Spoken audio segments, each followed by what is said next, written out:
Buenos días. Bienvenidos a esta jornada en formato webinar dedicada al absentismo laboral. El absentismo laboral es un problema de la macroeconomía española que tiene nefastas repercusiones en la dinámica de nuestras empresas. Y lamentablemente, como dice el título de este webinar, el absentismo laboral está hoy en el ojo del huracán. Lo está por múltiples razones que nuestros dos ponentes van a desgranar desde la parcela de su respectivo ámbito de conocimiento, que es la física aplicada en un caso y el derecho del trabajo en el otro caso. Yo soy Eric Monreal, catedrático de Derecho del Trabajo de la Facultad de Derecho de la Universidad de las Islas Baleares, Departamento de Derecho Público y área de conocimiento de Derecho del Trabajo y de la Seguridad Social. Este webinar que tengo el gusto de presentar es fruto de una reciente y estrecha colaboración entre nuestra área de conocimiento y la mutua Fraternidad Muprespa. Marian Esbert es la directora provincial de esta entidad en la Comunidad Autónoma de las Islas Baleares. Y no contenta con la organización de distintas actividades y seminarios para nuestros alumnos del grado de Relaciones Laborales de la Universidad de las Islas Baleares, su iniciativa, la iniciativa de Marian, ha resultado determinante para que hoy estemos todos aquí, acompañados de dos ponentes de excepción que nos van a explicar cosas tan importantes como cuáles son los factores que desencadenan la tormenta perfecta que constituye el absentismo laboral y también cómo pueden moverse nuestras empresas, o más exactamente, qué es lo que pueden hacer y lo que no pueden hacer aplicando un marco regulatorio, el del absentismo, que está deficientemente diseñado y que provoca brechas de seguridad jurídica que a su vez constituyen, pues, auténticas válvulas de escape del riesgo moral que domina el uso y el abuso de la prestación económica por incapacidad temporal en contingencias comunes. Que nuestros ponentes hayan sido capaces de enmarcar sus respectivas intervenciones en 10 minutos de exposición tiene mucho mérito, dada la envergadura de los aspectos que ambos desarrollan. Y para quien quiera profundizar en la materia, me permito recomendar la monografía de la profesora Mar Crespí, ponente en esta jornada, que lleva por título Incapacidad temporal y absentismo laboral, prevención, control y retorno al trabajo. Monografía fruto de su tesis doctoral, premiada hace 3 años como mejor tesis de España por la Asociación Española de Derecho del Trabajo y de la Seguridad Social. También recomendaría otros recientes estudios sobre el absentismo laboral que han salido de nuestra área de conocimiento de la UIB y que están publicados en revistas electrónicas de ciencia abierta. Estudios en los que tratamos aspectos como el absentismo burocrático, la enfermedad como falsa causa de discriminación y la consiguiente declaración de improcedencia, no de nulidad, de los despidos de los trabajadores asociados a su situación de baja por ITE, o en fin, otros estudios incluidos en un número especial monográfico sobre el absentismo que firman brillantes investigadores. Estudios, como digo, cuyas referencias podríamos proporcionar tanto Omar como yo mismo a aquellos asistentes que estén interesados.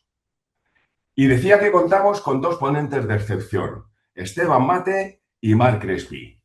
Esteban Mate es subdirector general de gestión de Fraternidad Muprespa. Es responsable de la gestión y dirección de las prestaciones económicas y sanitarias que proporciona esta mutua y también es miembro de foros de debate sobre salud y absentismo, como el Comité de Expertos en Relaciones Laborales de la Universidad de Navarra, que por cierto dirige mi querido colega, el profesor Guillermo Barrios. Profundamente implicado en la estrategia definida en la triple meta como llave que conduce a la excelencia sanitaria, la atención que viene dedicando desde el año 2015 a estudiar el impacto del absentismo en nuestro tejido empresarial ha sido uno de los elementos que han hecho que Esteban haya podido proponer y desarrollar un modelo de gestión de la ITE por contingencias comunes claramente diferencial por parte de Fraternidad Muprespa. Les recomiendo que presten mucha atención a lo que va a decir Esteban. Sus gráficas proporcionan estadísticas que muestran verdaderas tendencias en materia de absentismo y que hablan y explican por sí solas por qué España se sitúa hoy a la cabeza de la Unión Europea en materia de absentismo laboral y particularmente en el terreno de las bajas por IT. De Mar Crespi ya les he avanzado algo. Es muy joven, pero ya es profesora permanente de nuestra área de conocimiento en la UIB. Además de su tesis publicada como monografía, cuenta con distintas publicaciones en revistas especializadas sobre aspectos varios de derecho del trabajo. Pero por ahora su línea de investigación principal es el absentismo. Y en este sentido, la exposición que Mar va a desarrollar ahora pasa revista a instituciones clave implicadas en la gestión jurídica de las bajas por IT que realizan nuestras empresas. Instituciones como el tratamiento de datos, las mejoras voluntarias de la prestación o las posibilidades actuales y reales de incorporar fórmulas de retorno progresivo al trabajo. Claves jurídico-prácticas para gestionar el absentismo desde las trincheras que a buen seguro van a resultar muy interesantes para las empresas asistentes a este webinar. Es verdaderamente un lujo contar hoy con estos dos expertos en materia de absentismo. Y a propósito de expertos, el Ministerio de Inclusión, Seguridad Social y Migraciones informaba en una nota de prensa emitida a principios de febrero de este año de que el Gobierno ha trasladado a la Mesa de Diálogo Social la puesta en marcha de manera inminente de un Observatorio Estatal de la Incapacidad Temporal, cuya finalidad será mejorar la salud y la recuperación de los trabajadores y también promover una gestión más eficaz de la prestación por IT. Todos sabemos que cuando no hay voluntad política de actuar para resolver un problema, lo mejor es dilatar en el tiempo su solución, constituyendo comisiones para estudiarlo. Sería más creíble, en mi opinión, anunciar la constitución de un grupo de trabajo sobre absentismo laboral encargado de poner sobre la mesa la correspondiente propuesta legislativa en un plazo máximo. En todo caso, mi impresión es que el Gobierno debería escuchar a los expertos, dejarse de comisiones y afrontar con rigor la solución al problema del absentismo laboral. Y debería hacerlo, además, desde el presupuesto de que la prestación por IT es una prestación refugio que no sé si está contaminada, pero que sí está claramente afectada por una grave dosis de riesgo moral. Dado que las ponencias con las que nos van a obsequiar Mar y Esteban no tienen desperdicio, yo corto aquí mi intervención. Me despido ya mismo de ustedes, no sin antes recordarles que la jornada está siendo grabada, que el vídeo se publicará en la web de la Mutua en el apartado de noticias y en la agenda de eventos. Al finalizar las dos ponencias habrá un pequeño diálogo moderado por Marian Esbert. Los asistentes pueden formular preguntas a través de la pestaña de preguntas y respuestas que serán contestadas en la medida de lo posible en la fase del final del webinar y que al finalizar la jornada aparecerá en pantalla un cuestionario que para Fraternidad Muprespa es importante que ustedes contesten. Doy paso, sin más, a Esteban Made, subdirector general de gestión de Fraternidad Muprespa. Adelante, Esteban.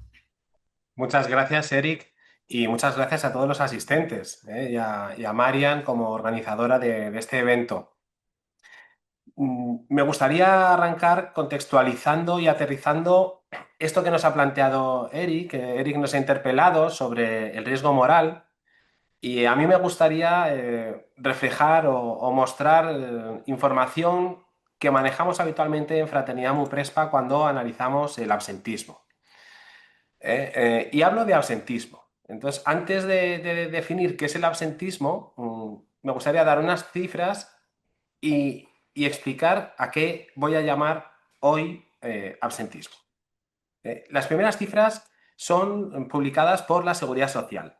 Este es el número de trabajadores que tienen alguna prestación de alguna mutua, es decir, alguna prestación por IT en noviembre de 2025, que es el último dato que habían publicado ayer a las 3 de la tarde en el Ministerio de Seguridad Social, en el apartado de otras prestaciones y estadísticas. Ahí también se mostraba esta cifra de cotizantes. Muchas veces vemos en las noticias que la gente habla de 1,5 millones de trabajadores. Bueno, en la Seguridad Social registrados había esta cifra, ¿no? en noviembre de 2025. De esta cifra, 1.187.700, es decir, el 93%, correspondían a personas que tenían una incapacidad temporal de contingencia común. Si dividimos la gente que no va a trabajar en ese mes de noviembre respecto a los cotizantes, nos sale una cifra de absentismo estructural de nuestro país de un 5,4%.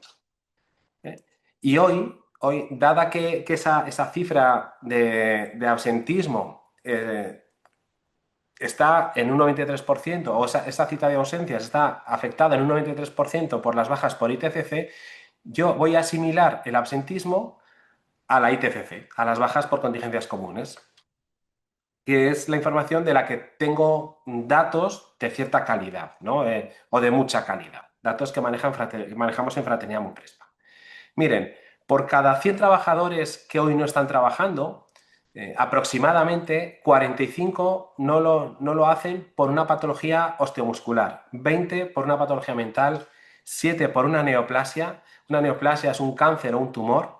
4 por una patología cardiovascular, 2 por embarazos complejos, no por estar embarazadas, por embarazos complejos que requieren tratamiento, que requieren reposos o que impiden ir a trabajar. Un 5% de patologías leves, pues infecciones, diarreas, problemas de aparato respiratorio, malestares, y un 16% de otras patologías.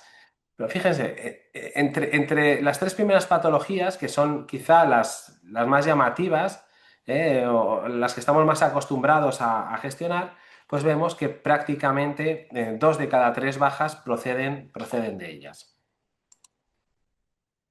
Y esta es una gráfica que utilizamos con frecuencia en Fraternidad Muprespa. Corresponde a 3 años previos al COVID. Estas gráficas después del COVID se han repetido, sobre todo una vez que el COVID ha salido de nuestras vidas casi definitivamente, ¿no? En los años 2023, 2024, 2025. Pero he cogido antes del COVID porque ya entonces se veía una tendencia, ¿no? Y yo creo que esta gráfica explica muy bien lo que nos sucede como país. Son 3 años consecutivos y lo que muestra es el número de trabajadores que estaban de baja de nuestra cartera en Fraternidad cada día del año. Nosotros hacemos todos los días a las 9 de la mañana una foto de las bajas. Pues esta era la gráfica que cada día de estos 3 años tenía la gente fuera del trabajo por una baja por contingencia común. Bien, ahí ven una línea vertical. Bueno, pues ¿por qué la he puesto ahí? Bueno, porque ahí el absentismo, como ven, repunta y ese periodo coincide con la Navidad, con la primera semana del año. Luego el absentismo baja a lo largo del avance del mes de enero y de febrero, porque hay que pagar las facturas de la Navidad. Vuelve a subir en el entorno de la Semana Santa y siempre lo hace de la misma forma, con un primer pico y con una depresión después. Es verdad que, como ven en esta línea vertical, no siempre coincide con el pico, porque sabemos que en la Semana Santa no siempre en las mismas semanas, ¿no? A veces varía más o menos desde mediados de marzo hasta mediados de abril. Bueno, pero el comportamiento es siempre igual. Luego hay una depresión y un repunte en el entorno de la primera semana de mayo, ¿no? Semana en la que, bueno, en toda España, pues el 1 de mayo suele ser festivo y suele juntarse un buen puente, porque en algunas regiones como la Comunidad de Madrid, pues también el día 2 es festivo, ¿no? Vuelve a incrementarse el absentismo en el entorno del mes de junio, cuando los padres o los niños dejan de tener colegio presencial. Se deprime y baja hasta mediados de agosto, cuando media España o mucha parte de España está de vacaciones. Vuelve a incrementarse a principios de diciembre con el Puente de la Inmaculada y otra vez empezamos a detectar, pues, esos picos correspondientes al periodo navideño, periodo en el que los niños no están en clase, en el que, bueno, nos juntamos las familias y tenemos reuniones, pues, con bastante frecuencia. Bien, vistas estas gráficas y que cada año la cosa ha ido a peor, pues cabe preguntarse si realmente lo que tenemos en España es un problema de salud, es un problema socioeconómico, es un problema de gestión del absentismo, ¿no? Bueno, respecto a la salud, tendríamos que preguntarnos también si se ha deteriorado tanto la salud de los españoles entre 2012 y 2025, ¿no? En 2012 es cuando empieza a crecer el absentismo y está creciendo de manera imparable, hasta 2025. Entonces, ¿realmente se ha deteriorado la salud de los españoles tanto? Otra pregunta que podríamos hacernos es, ¿el absentismo bajó entre 2008 y 2012? ¿Mejoró en ese momento la salud de los españoles? Y otra pregunta que podríamos hacernos es, ¿cómo ha evolucionado la incidencia, ¿no? Y esta es la muestra de la incidencia entre 2007 y 2025. Bueno, pues aquí, ¿qué es lo que vemos? Pues que la patología grave, la patología de neoplasia, la patología cardiovascular, pues que incluye accidentes pues tipo ictus, infartos, pues este tipo de patologías han crecido poco en incidencia. Ha crecido la incidencia de la patología mental, ha crecido la incidencia de la patología osteomuscular. Pero fíjense, la patología mental casi se ha doblado. Ha crecido la incidencia en patología leve. Aquí está excluido el COVID.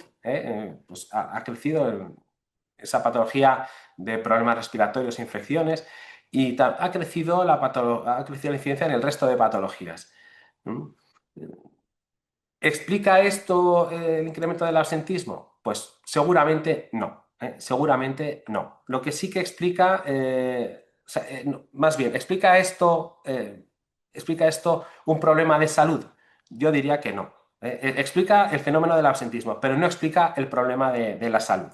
Es lo que quería trasladar, porque la incidencia no ha crecido tanto como ha crecido el absentismo. Respecto a si hay factores socioeconómicos detrás del absentismo, pues también deberíamos preguntarnos si en este momento en nuestro país tenemos expectativas de encontrar un trabajo. ¿Por qué? ¿Por qué pregunto esto? Porque cuando el mercado laboral crece, el absentismo crece y cuando el mercado laboral se deprime, el absentismo baja, ¿no?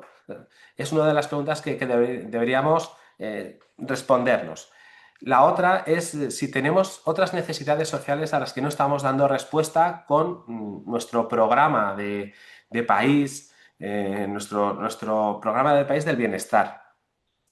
¿Y por qué me hago estas preguntas? Pues miren, nosotros hemos analizado con frecuencia las patologías, ¿no? Y sus duraciones. Aquí tienen la duración de varias patologías en dos colectivos. El colectivo que tiene una empresa a la que volver y el colectivo que no tiene una empresa a la que volver. Y como vemos, las diferencias son abismales, las diferencias son muy grandes. El otro día, cuando preparábamos esta jornada, ponía como ejemplo el problema de las infecciones intestinales. Oye, si el trabajador tiene una empresa a la que volver, le duran 4 días. Si no tiene una empresa a la que volver, dura más de 50. Esto clínicamente llevaría al paciente al cementerio directamente, pero oye, estos pacientes son duros y resisten. ¿Esto a qué nos lleva? Pues a pensar que hay otros factores detrás de la duración de las patologías. No he puesto aquí, que podría haber incluido, cuánto dura la patología cardiovascular o cuánto dura la patología neoplásica, los cánceres y los tumores. Y ahí las diferencias son mínimas, son mínimas. Es decir, cuando la patología es grave, las diferencias de duración son mínimas. Cuando la patología no es grave, pues digamos, hay diferencias que no se explican desde un punto de vista clínico. Y ya para rematar, pues nos podríamos preguntar si hay factores, si hay problemas en la gestión de los pacientes del movimiento de la incapacidad temporal, ¿no?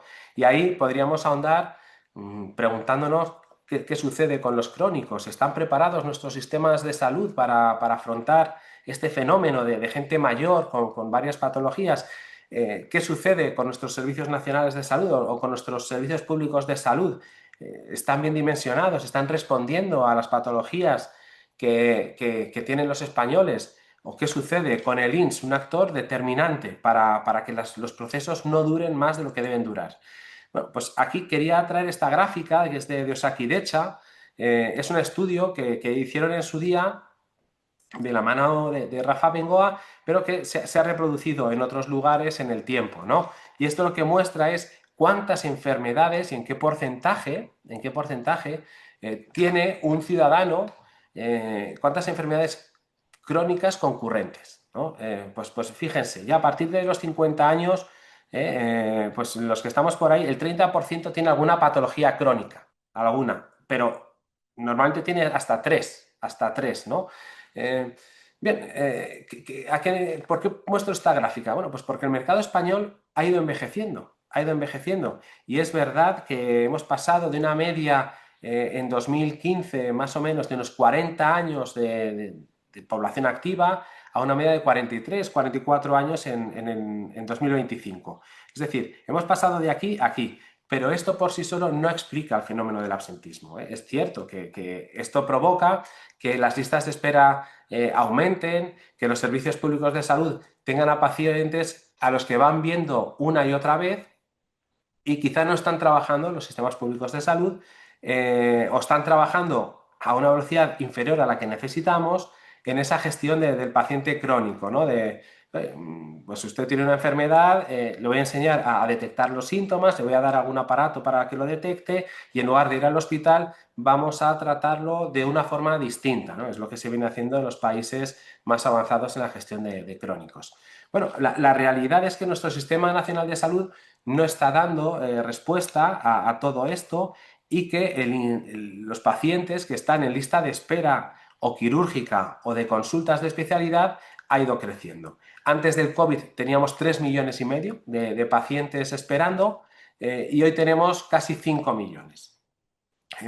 Antes del COVID esperaban unos 80 días y ahora esperan 100, ¿no? Entonces, bueno, aquí he reflejado únicamente los últimos 4 años y lo que vemos es ese incremento y en 2025 sí que vemos que no ha crecido más. No ha crecido más, lo cual nos lleva a pensar que hay cierto optimismo, que estamos aprendiendo y que hemos pasado ya ese boom del COVID que retrasó todos los tratamientos, que demoró los diagnósticos bueno, no está mal, pero siguen máximos, ¿no?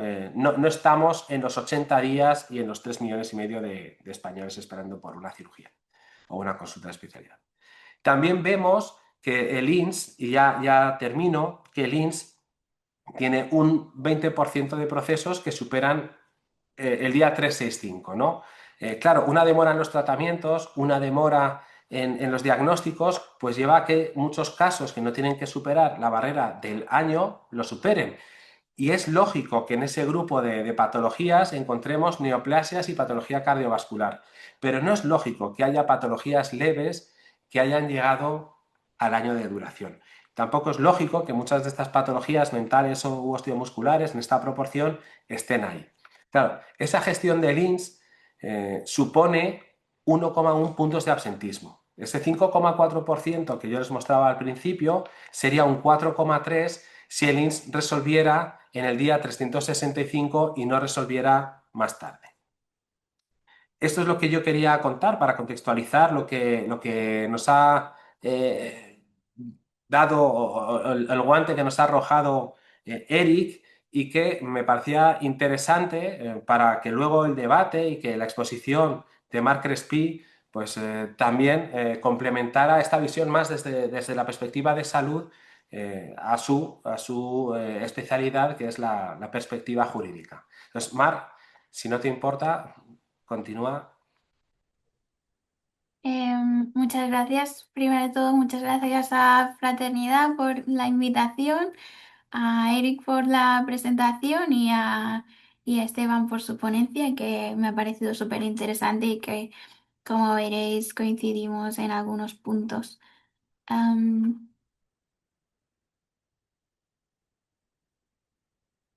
mi ponencia iba a comentar las novedades normativas y de como tendencias en la negociación colectiva que están influyendo en los niveles de absentismo que tenemos hoy en día en nuestro país y algunos consejos sobre su gestión y su manejo por parte de las empresas. Empiezo por el despido. ¿Cómo es el despido de las personas que están en incapacidad temporal? Porque como ha dicho Esteban, la situación del mercado de trabajo y la posibilidad de ver extinguido el contrato de trabajo es uno de los factores determinantes a la hora de am, provocar los niveles de absentismo que tenemos, ¿no? Em, Desde 1995 lo que teníamos es que estaba permitido el despido de los trabajadores enfermos, ¿sí? Si superaba unos determinados niveles de absentismo, era un despido objetivo, que era algo más económico para las empresas, y si no superaba esos niveles de absentismo, era un despido improcedente, es decir, era un despido que costaba un dinero, pero si la empresa lo deseaba, se podía hacer. Era caro, pero lícito de algún modo. Entre los años 2003 y 2018, que coincide con la época de crecimiento que estamos teniendo hasta este momento, el Tribunal de Justicia de la Unión Europea empieza a restringir esta libertad de las empresas para despedir, asimilando algunas enfermedades a la discapacidad y prohibiendo, por tanto, el despido de estos trabajadores. A raíz de esta jurisprudencia del Tribunal de Justicia, el gobierno deroga en primer lugar en el año 2022 2020 durante la crisis del COVID el despido por absentismo, ¿sí? Entonces ya solo quedaba el despido improcedente, que como he dicho es libre, pero es costoso. Lo que ocurre es que en el año 2022 el gobierno promulga otra ley de no discriminación que prohíbe expresamente la discriminación de trabajadores enfermos. Y esta ley ha dado lugar a un amplio debate de los expertos y de los jueces, que ha llevado a una polémica sobre cómo deben considerarse los despidos de los trabajadores enfermos. Am, a raíz de esta ley y de este debate en el que no voy a entrar, hemos llegado a una situación como la de hoy en la que cuando se despide a trabajadores enfermos, en un 62% de los casos se consideran improcedentes, es decir, sin causa, pero se puede pagar una indemnización y el trabajador ve extinguido su contrato, pero en un 36% de los casos el despido se declara nulo, es decir, contrario a la ley y por tanto am, ineficaz. ¿Sí? Y además, en estos casos de nulidad, se prevén indemnizaciones que hay que pagar al trabajador por vulnerar su derecho a la no discriminación, que están en torno a los 7.500 euros. Y por lo tanto, el despido de los trabajadores en incapacidad temporal se ha vuelto hoy en día jurídicamente bastante, bueno, tiene un riesgo jurídico elevado. ¿Sí? Entonces, ¿qué se puede hacer todavía hoy en día?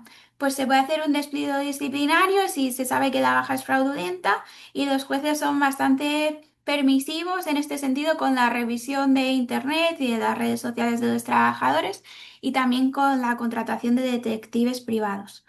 Lo que no se puede hacer y casi siempre se considera discriminatorio es despedir a un trabajador automáticamente cuando se sabe que está de baja o justo cuando acaba de volver, de volver de la baja, porque se considera en general discriminatorio. ¿Sí? Y también se considera ilícita cualquier averiguación que haga la empresa para intentar averiguar la enfermedad por la que el trabajador está de baja. Sí, se considera que se está vulnerando su intimidad. Muy bien.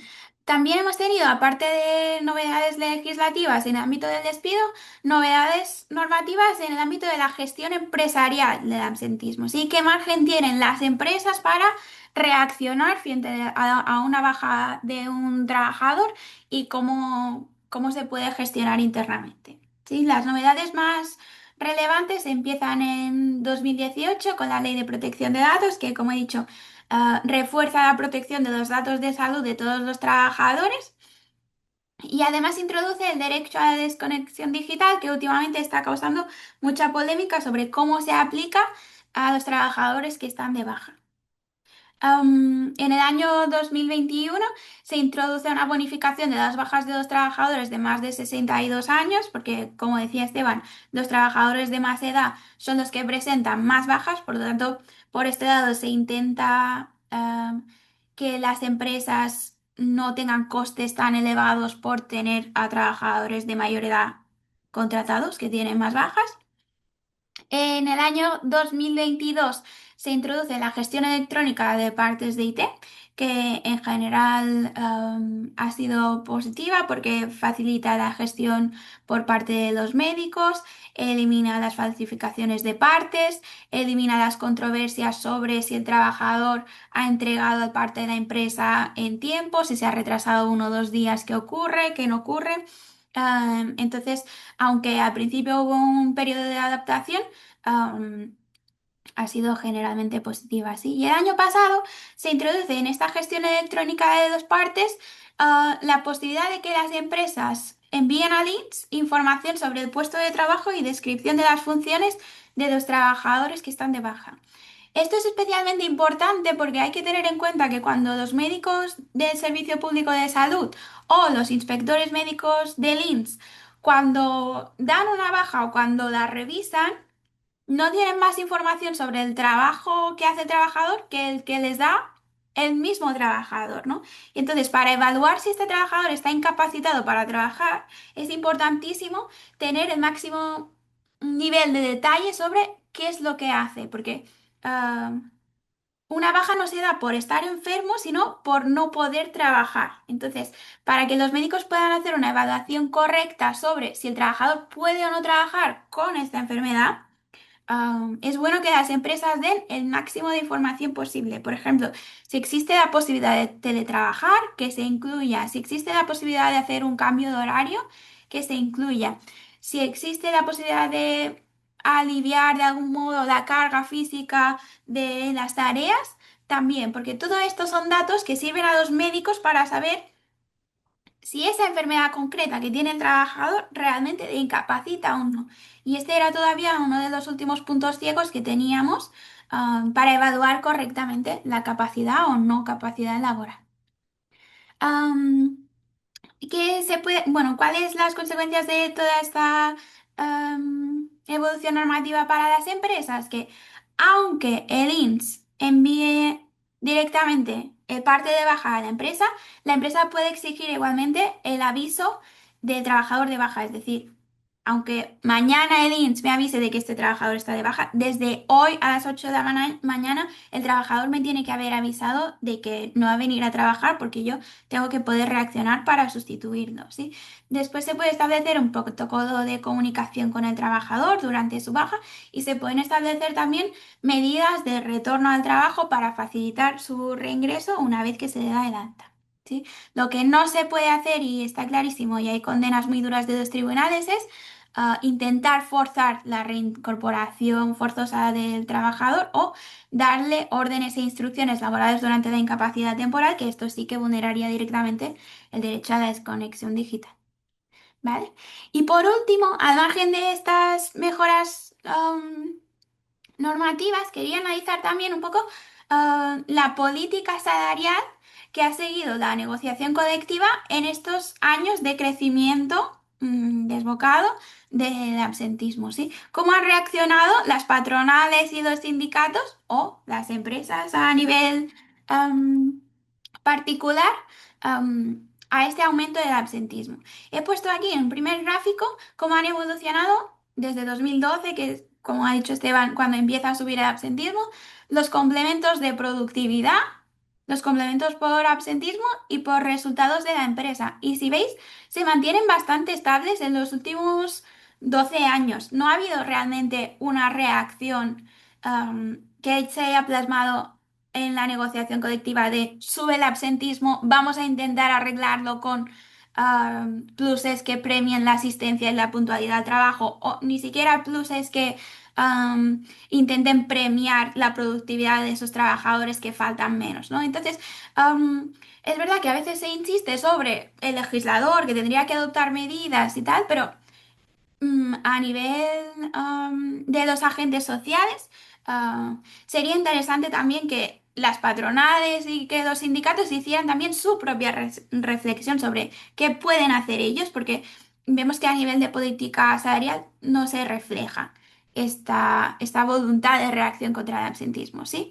Incluso Esto es todavía más grave en materia de los complementos a la prestación de seguridad social que se pagan cuando el trabajador está de baja, es decir, durante la prestación.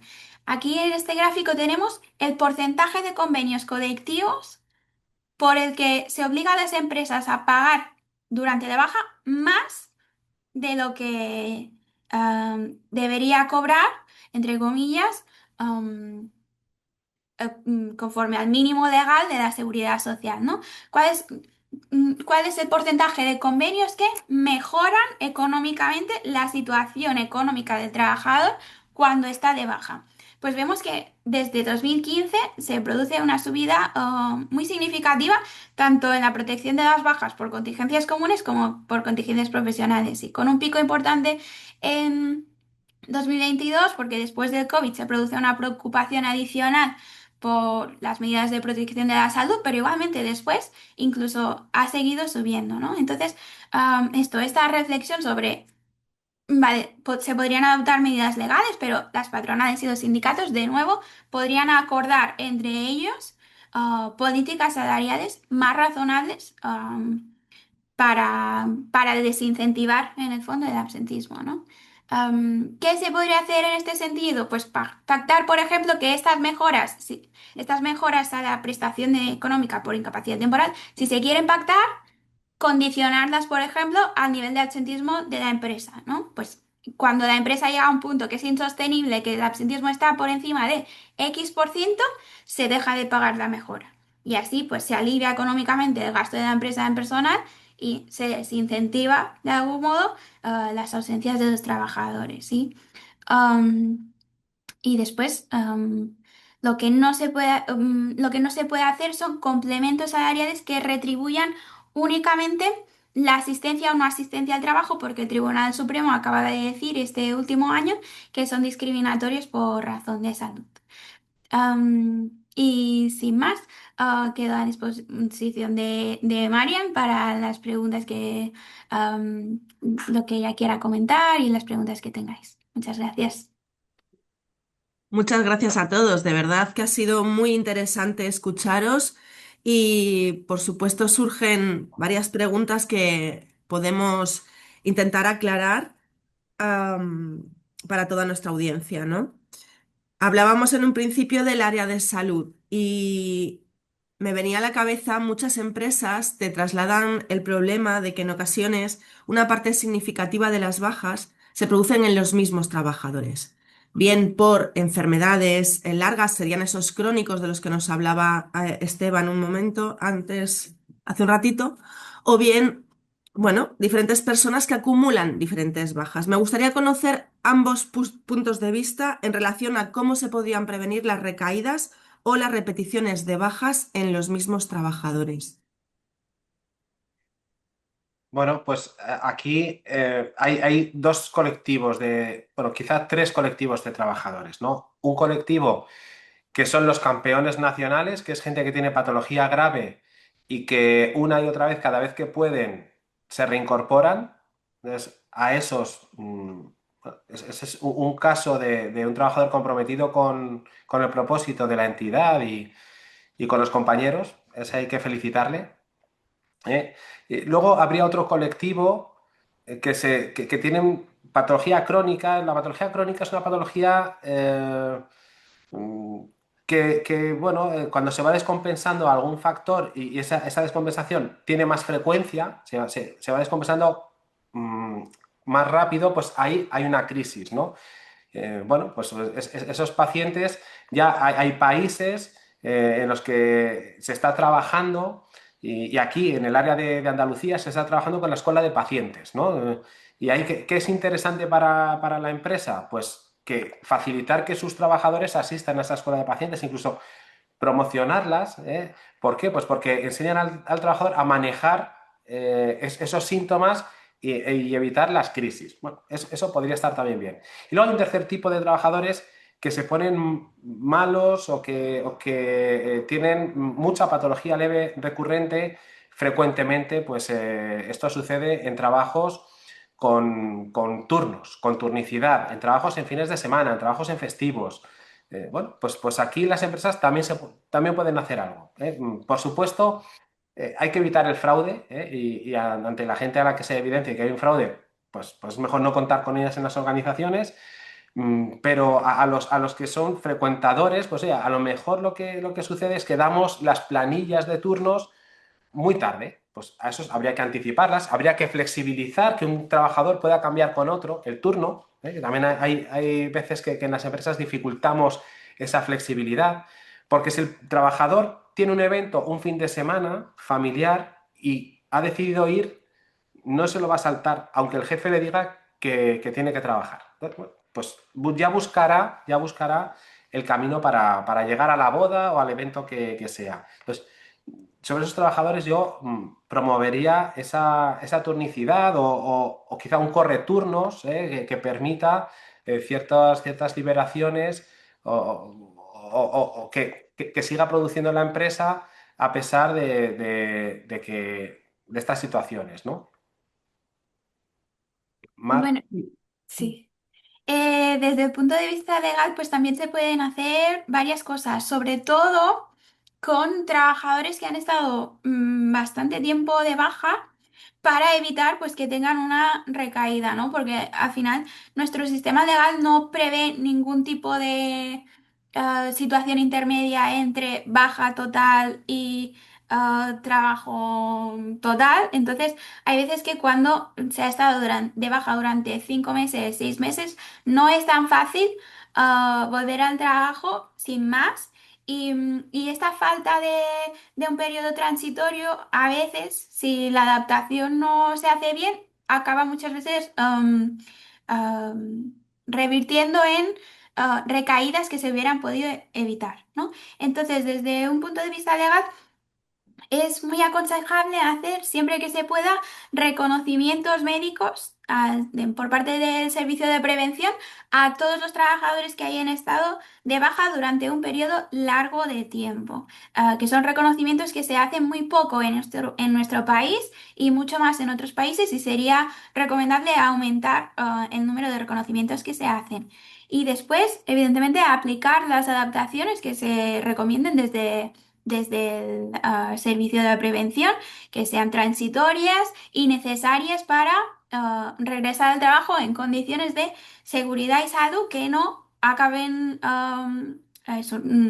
derivando en una recaída, ¿sí? Y estas medidas de retorno progresivo al trabajo, que tienen que ver con la propuesta en que está trabajando el Ministerio de Seguridad Social, las pueden adoptar ya las empresas que quieran, a falta de la reforma legal en la que está trabajando el gobierno. El gobierno lo que está trabajando es en subvencionar este periodo transitorio, pero las empresas lo pueden hacer desde ya si quieren. Pues, por ejemplo, si un trabajador tiene problemas de movilidad y se le da de alta, es bueno y es positivo que se le ofrezca la posibilidad de trabajar, de teletrabajar, ¿sí?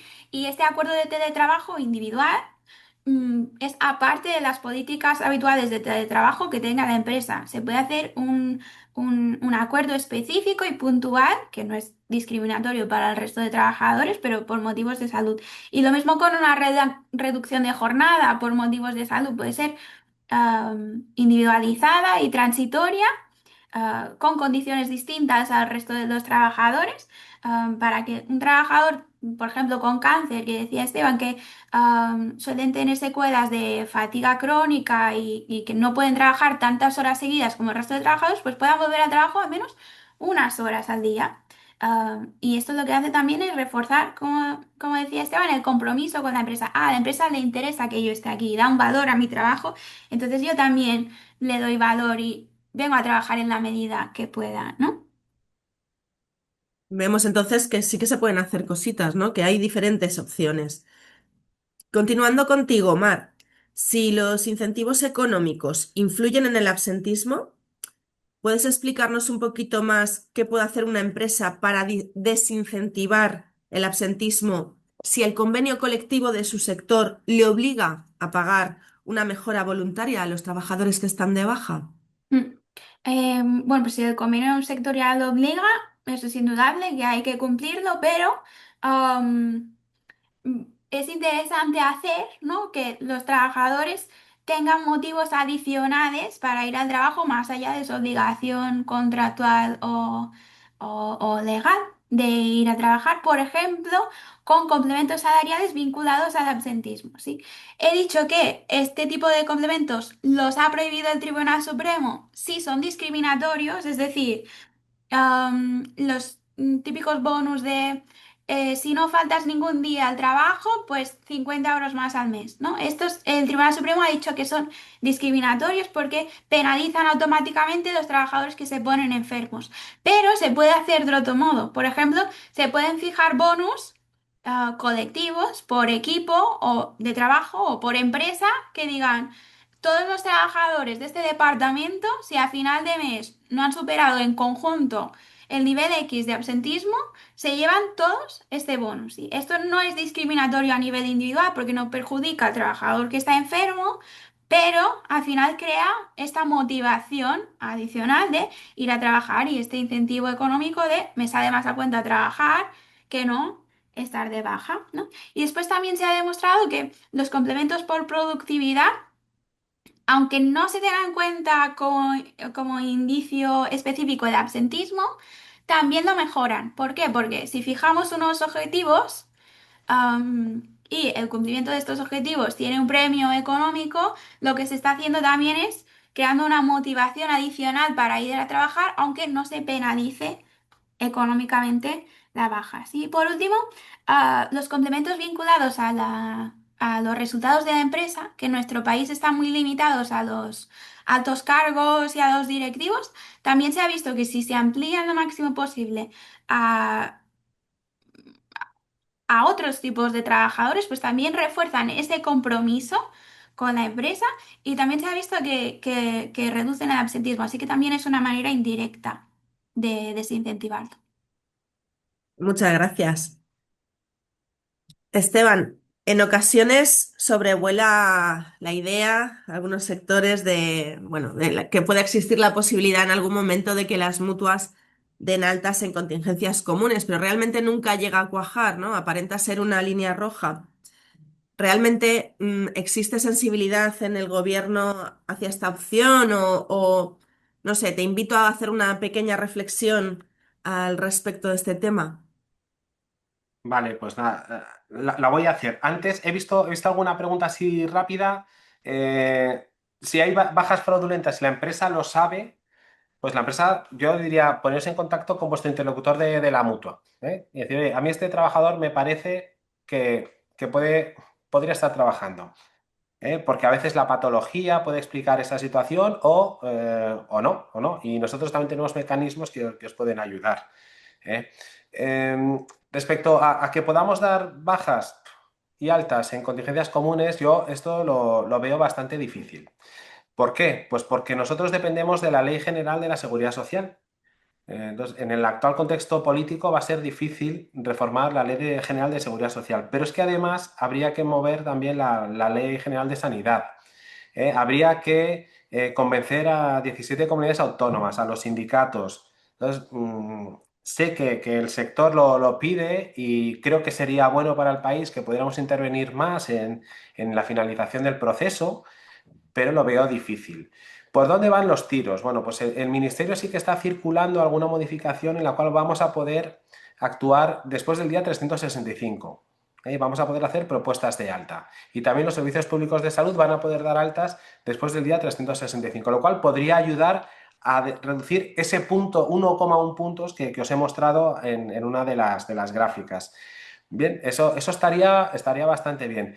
Y el camino que nosotros estamos buscando con los servicios públicos de salud es que nuestras propuestas de alta, Fraternidad hace muchas propuestas de alta, hace en torno al 30-35% de propuestas de alta entre los trabajadores que tienen bajas de más de 15 días. Bueno, pues que esas propuestas de alta tengan un camino preferente en los servicios públicos de salud. Porque hoy nosotros esa propuesta de alta la enviamos al INS, el INS la envía al Servicio Público de Salud, hay unos plazos dentro del Servicio Público de Salud, a veces lo decide la inspección médica, otras veces el médico de atención primaria, si no vuelve al INS, a veces el INS no mira el caso, a no ser que le volvamos a insistir. Bueno, perdemos mucha fuerza todos en ese tracking de la propuesta de alta. Pues si las comunidades autónomas habilitaran canales rápidos para que la propuesta de alta llevara a una valoración del paciente casi inmediata en 1 o 2 días y a un alta real, porque nosotros cuando hacemos una propuesta de alta, pues lleva detrás un informe de radiodiagnóstico de algún especialista, una buena valoración, una exploración. Bueno, nuestros médicos son médicos, ¿no? Entonces, bueno, si eso fuera habilitado por los servicios públicos de salud, pues ahí ganaríamos todos. Y sería una forma eficiente, operativa, de llevar a cabo esas altas que realmente necesitamos, porque si Fraternidad hace el 30% de propuestas de alta en pacientes de más de 15 días, es que esos pacientes o están simulando o aplicando, o podrían estar ya trabajando, en cualquier caso. Y esos son muchos días de incapacidad temporal y mucho ahorro a las arcas de la seguridad social. Como sabéis, la mutua no tiene ánimo de lucro. Bueno, pues lo que sí que os diría es que os pongáis en contacto con el interlocutor de la mutua para que os explique bien cómo trabajamos y cómo os podemos ayudar. Pues muchas gracias por tu respuesta. Al final es aumentar la eficacia y la eficiencia del sistema, ¿no? Bueno, hacer que todo funcione un poquito mejor. Estoy viendo que está suscitando mucho interés todo lo que estamos hablando, se están produciendo muchas preguntas y el tiempo que nos queda es un poquito limitado. A mí me gustaría dar voz, ¿no? A los asistentes, a la gente que nos está viendo y que está pasando este ratito con nosotros esta mañana. Entonces, una preguntita que os pediría si me la podéis responder muy rápido, porque es para ambos, para que luego podamos dar paso a preguntas del público, ¿vale? El tema que os quería trasladar así era un poco qué pueden hacer las empresas o qué podemos hacer todos para reducir el absentismo. Algunos tips de cada una de vuestras áreas, por favor. Bueno, pues Mar, ¿arrancas tú? No, tú- Vale. Bueno, pues a ver, ¿qué podemos hacer? Bueno, pues lo primero es conocer bien el absentismo que tenemos en casa, ¿no? Y ahí, hombre, siempre salvaguardando la LOPD. Nosotros podemos daros datos agregados, por patología, en el tiempo, y hablar con vosotros y conoceros bien. ¿Por qué? Pues porque el trabajo a turnos, el trabajo en fines de semana, os he dicho antes, el trabajo que conlleva nocturnidad. Bueno, todo esto incrementa el absentismo, un absentismo estructural que dificulta la vida, ¿no? Entonces, ahí podemos daros luz sobre el tipo de trabajador que os falta. Eso en cuanto a lo que puede hacer la mutua en esta relación con vosotros. Nosotros internamente, pues conocer los puestos de trabajo, he visto también alguna pregunta en ese sentido, pues es fundamental, es fundamental. Y esto que alguno he visto que se sorprendía de que se puede incluir ya en los partes médicos bueno, en la información que se da al INS en los partes médicos de baja, pues sí, esto lleva desde 2023. Nosotros os hemos instado con frecuencia a que lo cumplimentéis y lo cumplimentéis bien, pensando que el médico tiene que decidir y que no basta con las habituales del puesto. Nos encontramos muchas veces en ese campo que la empresa dice las habituales del puesto. Bueno, pues eso no, hombre, porque a veces pues hay pues no sé, un fontanero, y el fontanero no es un fontanero, es un jefe de fontaneros. Entonces, el jefe de fontaneros lo que hace es organizar, planificar la fontanería en las obras. Y sí que se mueve en coche y viaja, pero no se agacha y no está. Bueno, pues nosotros necesitamos saber eso, saber si hay teletrabajo. Es muy importante que en ese campo hay posibilidad de teletrabajo.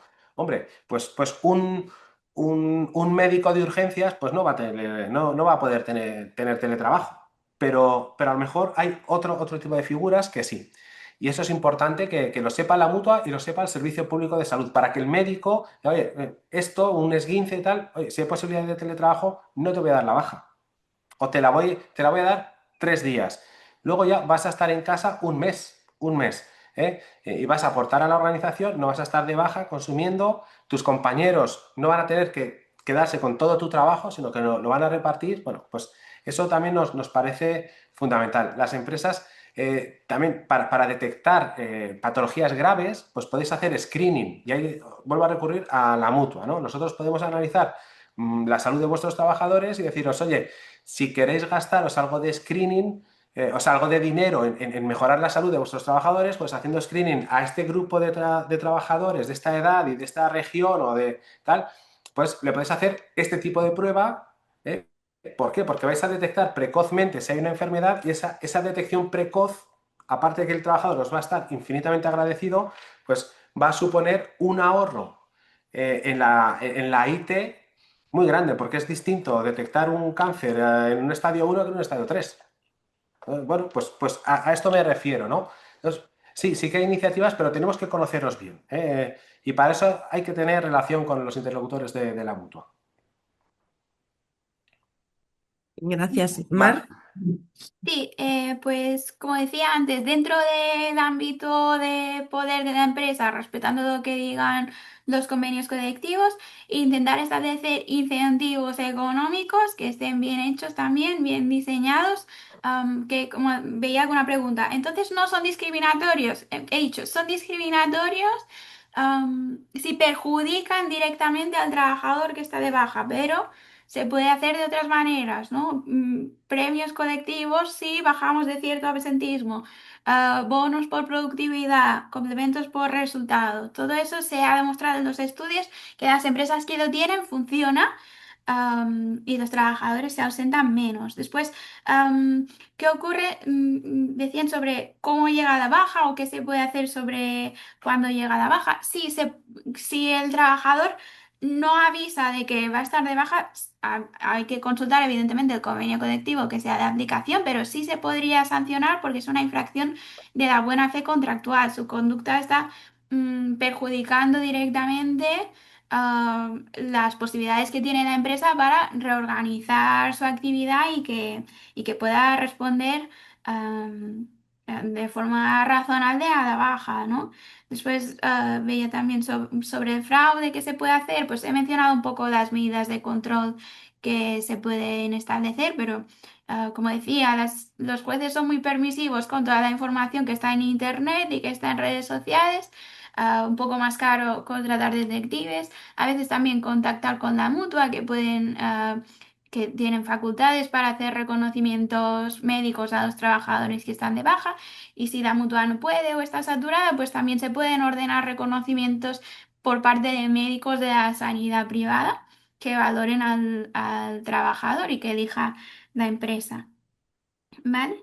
Y después en relación con eso que comentaba Esteban sobre lo importante que es informar sobre las características del puesto y de las funciones, pues es a través del propio sistema red de la seguridad social, el mismo programa donde se envía la información económica necesaria para gestionar las bajas. Muchas gracias. Bueno, ha venido fenomenal ir integrando las preguntas de todos los asistentes, pero para terminar una cosita muy, muy breve, Mar, no me quiero ir sin que nos cuentes un poquito cómo se aplica el derecho a la desconexión digital durante la incapacidad temporal, porque llega a veces el empresario no sabe si puede contactar, si no puede contactar.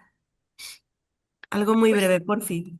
sí, pues hay un prejuicio últimamente que se ha extendido, que es que por consecuencia del derecho a la desconexión digital no se puede mantener ningún tipo de relación con el trabajador mientras está de baja.